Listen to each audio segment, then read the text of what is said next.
I just love taking paint out of tubes, wasting it, especially new tube. My children think I'm very extravagant, you know.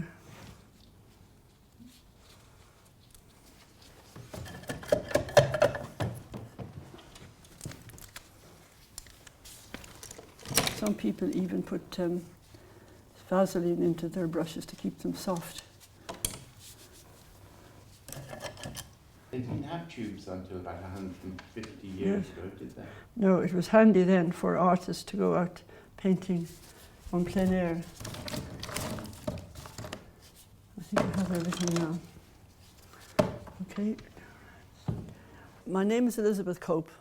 I was born in Ballytour, County Kildare in 1952, and my parents were farmers. I was one of a large family.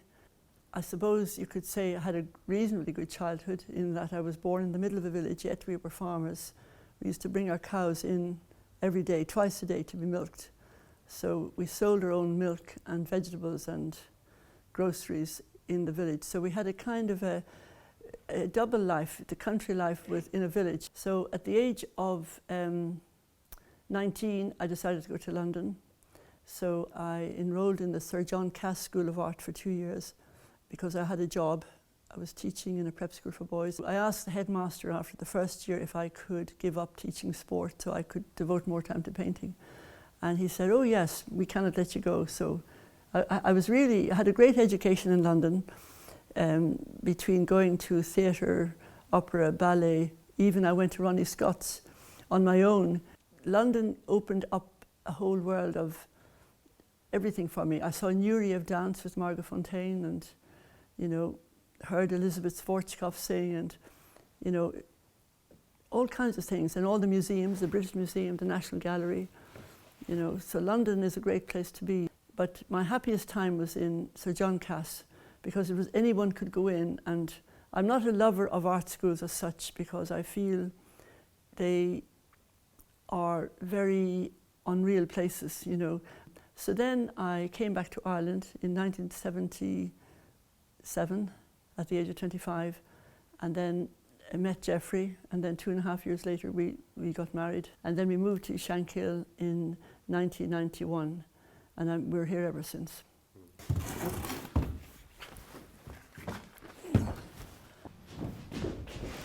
Heavy. This is the Giraffe Man.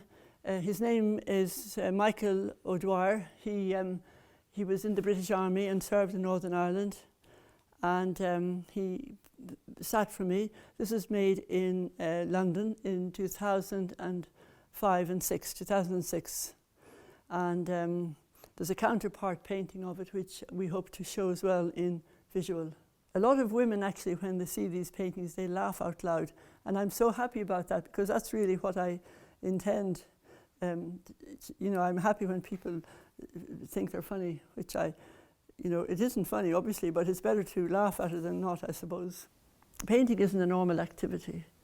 It's something, it's like having an extra leg. It's not a normal thing. It's something you just have to give into, basically. It's an obsession, really. I paint in the middle of chaos. Living life itself is chaotic, but you don't get up in the morning thinking it's a nightmare. You get up with a lift in your step and you want to get through it as well as you can and be as pleasant as you can with everyone. And the painting then comes, it's like a distillation of your day, if you like. But I also think it's something you can't really explain. It's like you have to be in a kind of a state of grace in a way. It sounds a bit precious what I'm saying, but I don't mean it like that. I treat everything equally. You know, if whatever I'm doing, I treat it the same. You know, that's why I paint every subject under the sun. To me, the subject is the paint. This is more recent, actually. Again, this is a cutout using different animals, which I've painted from life, especially the donkeys and the geese and hens and some birds. These were probably painted along the coast as well, so I just assembled them together. And we had a dog that came here just out of the blue, a Dalmatian, and she was a female, And I kept her for 6 months, and she was trouble all the time because someone had dumped her. The lobster came about when one day Sybil said to me, "Mummy, I have a big surprise for you." And there was a big lobster in the center of a plate with all lettuce leaves around it. So she proceeded to press the button, and the lobster started singing and dancing. It's like the writer talks about the weasel under the cocktail cabinet. You know, life is not perfect. There's always a fly in the ointment.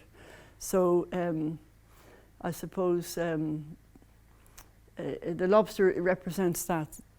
I suppose it's the antidote to beauty, if you like.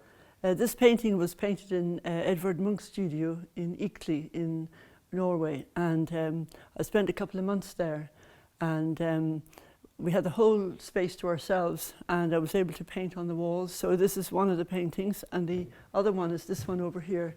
It goes beyond the other paintings. They're quite extensive paintings, and I got in models to sit for me. Jeffrey was one of them, and I had another couple of female models helping me on this one. It's an addictive thing. I think it's the smell of the paint that made me a painter. It's not an intellectual activity, as people seem to think it is. At one level, you have to have the subconscious working. That's really important. And on the other hand, you have to be like a surgeon. You have to get the thing done. All right, John. I can paint hanging out of a truck, or I can paint from the wheelbarrow in the backyard or whatever. I enjoy that more, even getting into the car on a frosty morning and going out with a flask. And as long as there's some food there, I don't mind. And I just love to get up. I love the extremes. I like the snow, to paint in the snow because it reflects light. I don't rule out any subject. I like the immediacy of meeting people or finding people along the way and painting them. I like the variety of people who come along, or things I see, or animals. You know, I love painting animals. And people talking, people on the metro, or when you're in the car, or, you know, the idea of a studio painting doesn't suit me at all. I'll assemble the paintings in the studio if I have to. But I don't like being in the studio. I love to be outside.